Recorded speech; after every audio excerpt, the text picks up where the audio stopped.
Le calendrier de l'élection du bureau définitif de l'Assemblée nationale légèrement modifié. Prévu le 6 avril, la clôture de l'opération de dépôt des candidatures a été prolongée à ce samedi 7 avril à 18h. Cette prolongation entraîne également un décalage de 24 heures sur toutes les opérations électorales. Les détails dans ce journal.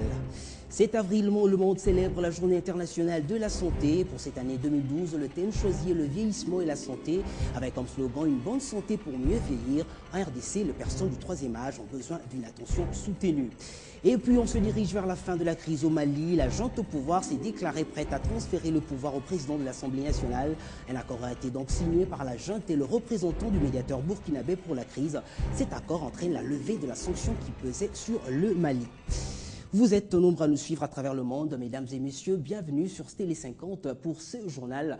La nouvelle est tombée hier dans la soirée, légère modification à l'Assemblée nationale. Le vote du bureau définitif ne se tiendra plus le mardi 10 comme prévu, mais le mercredi 11 avril 2012. Le calendrier de cette élection a connu une légère modification. Prévu le vendredi 6 avril, la clôture de l'opération de dépôt des candidatures prend fin ce samedi 7 avril à 18h. Cette modification entraîne par conséquent un décalage de 24 heures sur toutes les opérations électorales. Ainsi en a décidé le bureau provisoire de ces parlements.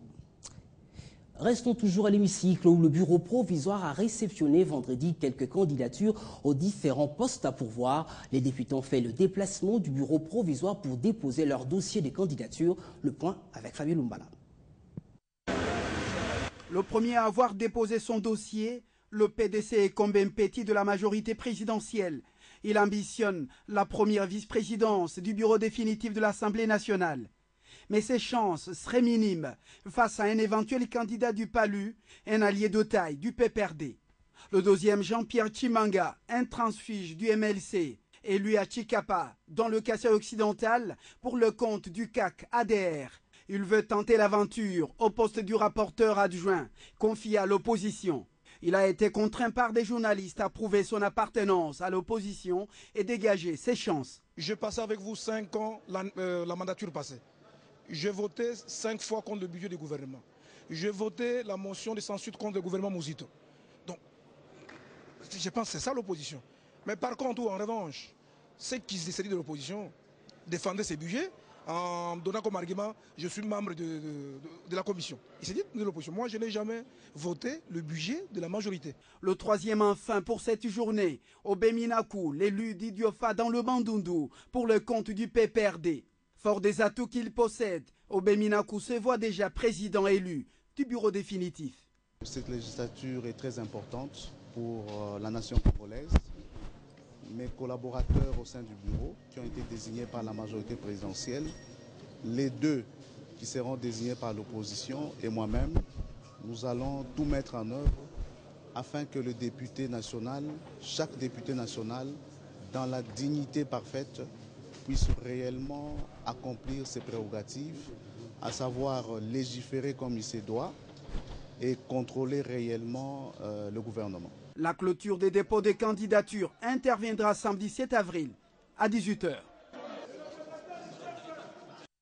Sachez aussi que pour le premier jour, 5 candidatures ont été enregistrées pour la majorité et 6 pour l'opposition. Le 7 avril, ce samedi, et à cette date, le monde célèbre la Journée internationale de la santé. Pour cette année 2012, le thème choisi est le vieillissement et la santé avec comme slogan « Une bonne santé pour mieux vieillir ». En RDC, les personnes du troisième âge ont besoin d'une prise en charge soutenue. C'est ce qu'avait annoncé le vendredi le secrétaire général au ministère de la Santé. Suivez. Ils se comptent par millions à travers la République démocratique du Congo. Mais dans la majorité des cas, ces personnes du troisième âge connaissent des problèmes de santé qui nécessitent une prise en charge médicale soutenue. Et vous savez que pour le soin de vieillard, il y a d'abord la première des choses, c'est l'alimentation. Et puis, tout ce qui est activité de nature à dépister précocement les problèmes de santé. Parce que c'est à ce niveau-là, la prévention agit beaucoup. Les conditions d'hygiène, les conditions d'assainissement du milieu, tout ça contribue. Aujourd'hui, plusieurs voix s'accordent sur le fait que les personnes âgées passent souvent pour des rebuts de la société.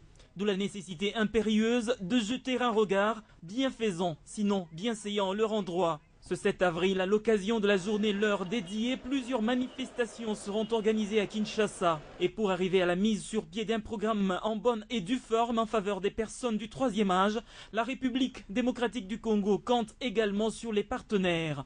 Les moyens, il n'y a jamais eu assez, mais compte tenu des priorités et de la mobilisation, c'est surtout la capacité de mobiliser les ressources. Vous savez, au niveau du secteur, on fonctionne beaucoup plus avec les ressources extérieures pour le moment, parce que le pays ayant connu une longue période de crise n'a pas assez de ressources internes pour financer les secteurs sociaux à la hauteur qu'il faut. Mais dans l'entretemps, il y a des ressources additionnelles des partenaires. Quitte à ce programme de redonner un peu de sourire à ceux qui ont vu le jour avant et qui sont de membres à part entière et non négligeables de la société. Sachez aussi que le ministère de la Santé avait prévu plusieurs activités ce samedi, mais ont été reportées. Mais aux hommes de vieillards de Cabinda, quelques personnes de bonne volonté leur ont apporté assistance. Le constat est de Jimmy Mavouba. Ils sont plus de 3 millions, les hommes du troisième âge, en République démocratique du Congo. En cette journée mondiale de la santé, dès l'année 2012, qui a pour thème les vieillissements et la santé, des cérémonies devraient avoir lieu en RDC. Malheureusement, rien n'a été observé. Les cas ici au Homme des Vieillards de Cabinda à Kinshasa. La journée est reportée à une date, c'est reporté. Malgré ces désagréments, des personnes de bonne volonté viennent leur apporter assistance. Kopartager na bango boyo lelo paki nange kozala malamu mingi la bongo na ye kosepela na bango popeto sepela bino bobo ya makasi. Si les personnes du troisième âge sont reconnaissants envers l'État pour ces sites leur octroyés, ils sollicitent néanmoins une véritable prise en charge. Le réchauffement climatique était au centre d'une conférence débat vendredi à l'université de Kinshasa. Au centre de l'exposé, les enjeux du projet de réduction des émissions liées à la déforestation et à la dégradation de forêts, ainsi que les impératifs financiers inhérents. Plus de détails avec Claude Bingladiné. Le monde est en danger, l'Afrique y compris, vu les menaces du réchauffement climatique qui vont croissant, même dans les pays jadis épargnés comme la RDC, deuxième poumon vert du monde, mais aux prises avec la déforestation. Cet échange entre professeurs et étudiants a notamment porté sur les questions liées à la bonne gestion des ressources forestières que regorge la RDC. Il n'y a pas un pays aussi complet que le Congo et nous ne pouvons pas nous permettre, nous Congolais, à détruire la forêt tout simplement par réaction à ce qu'on nous dit. Mais nous devons être rationnels et orienter les activités dans ce sens que le Congo tire profit de ses forêts et en même temps protège la nature pour le bien de l'humanité, mais aussi pour notre propre bien. La création d'un fonds vert pour une gestion rationnelle de ces ressources demeure également un défi permanent. Selon les professeurs, ces fonds doivent provenir de l'intérieur. On ne doit pas attendre nécessairement que l'argent vienne, que le fonds soit là. Il va falloir que dès aujourd'hui, au niveau des villes comme Kinshasa, au niveau de la République, que l'on prenne conscience et que l'on se dise comment d'abord nous formulons une éducation par rapport à notre peuple et que les Congolais prennent l'initiative, prennent le devant, que nous n'attendions pas que ces fonds arrivent.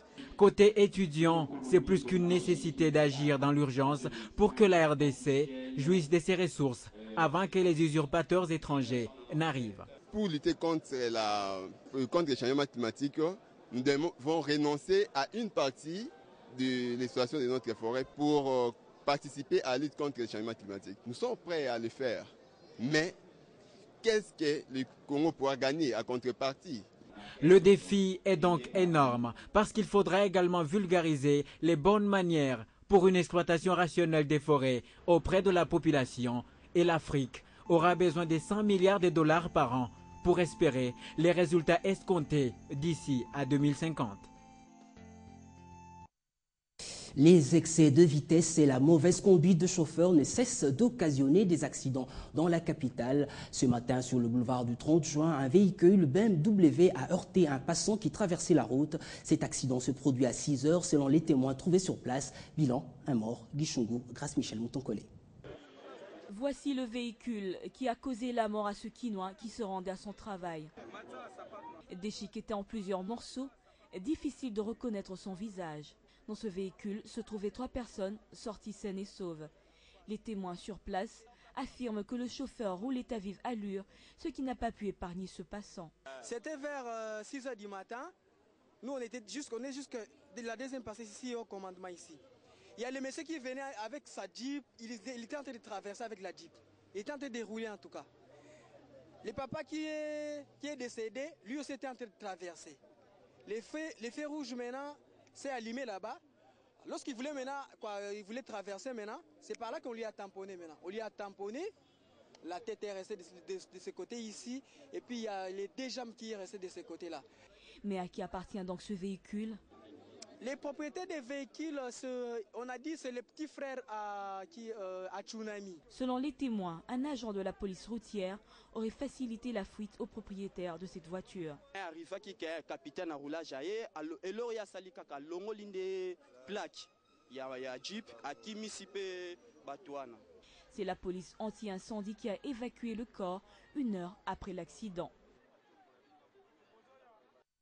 L'actualité à l'étranger au Mali, la situation se décante peu à peu. Vendredi, les putschistes ont accepté de remettre le pouvoir au président de l'Assemblée nationale qui assurera l'intérim à la tête de l'État. Un accord a été donc signé par le capitaine Sanogo, chef de la junte, et le représentant du médiateur burkinabé pour la crise malienne, Djibril Bassolé. Cette signature entraîne la levée de la sanction qui pesait sur le Mali.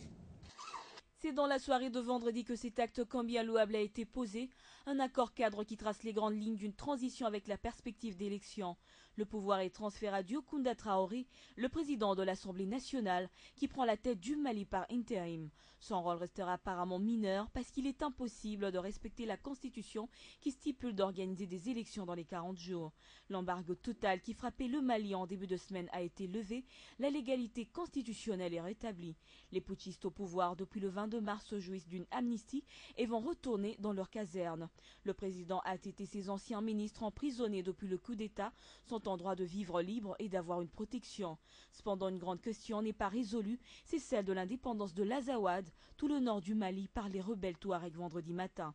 Une indépendance refutée par l'organisation ouest-africaine qui entend envoyer une force militaire de 2000 hommes pour faire respecter l'intégrité du territoire malien. Parlons tennis dans ce journal avec la poursuite du tournoi de l'Open de Kinshasa 2012 qui était à sa 2e journée hier vendredi au cercle de Kinshasa. 2 affiches étaient au menu dans la catégorie amateur et chez les seniors. Les détails avec Doudoumbala. La première affiche a opposé Olivier Paipai à Ikondo, 2 athlètes congolais qui se sont mesurés dans la catégorie senior. Sans précision dans ses revers, manque de lucidité dans ses frappes, Ikondo sera malmené durant toute la partie. Cette opposition dominée de bout en bout par Paipai verra finalement le premier set se clôturer par 6-0. Même score réalisé au 2e set où Olivier Paipai fera parler de sa technicité sur son adversaire, méconnaissable jusqu'à la fin de la partie. Bon, disons que c'est un premier match. Ça s'est relativement bien passé. Et bon, j'ai eu aussi un peu de chance. Donc voilà, je suis assez satisfait de mon match. En deuxième heure, les amoureux de la raquette ont assisté à un duel assez élevé entre David Timsit et Georges Koshi. Très disputé, le premier set finit à l'avantage du Congolais Koshi qui s'impose 7-5 points. Une joie de courte durée puisque Timsit renversera la tendance quelques minutes plus tard durant le 2e et le 3e set, soit 6-2, 6-2. Une victoire méritée au vu de la baisse du régime constatée dans les chefs de Georges Koshi. Il était très indulgent avec moi au moment où il devait prendre les points importants. Il a fait des fautes, il me les a donc donnés. Donc merci à lui de me laisser passer ce second tour. Monsieur David est un très très bon joueur. Je crois que j'ai tenu le premier set, je ne croyais pas prendre le premier set. J'étais mené, j'ai remonté, malheureusement il a faibli et en dernière minute. Mais il faut dire que c'était très très difficile déjà au premier set. Et les 2 autres sets, j'ai essayé, pour le 2e, j'ai pas pu. Cette compétition organisée à l'intention des amoureux du tennis de la capitale est une véritable opportunité offerte aux pratiquants de cette discipline en vue d'améliorer leur niveau technique. Fin de ce journal, merci de l'avoir suivi. La revue de presse, c'est tout de suite.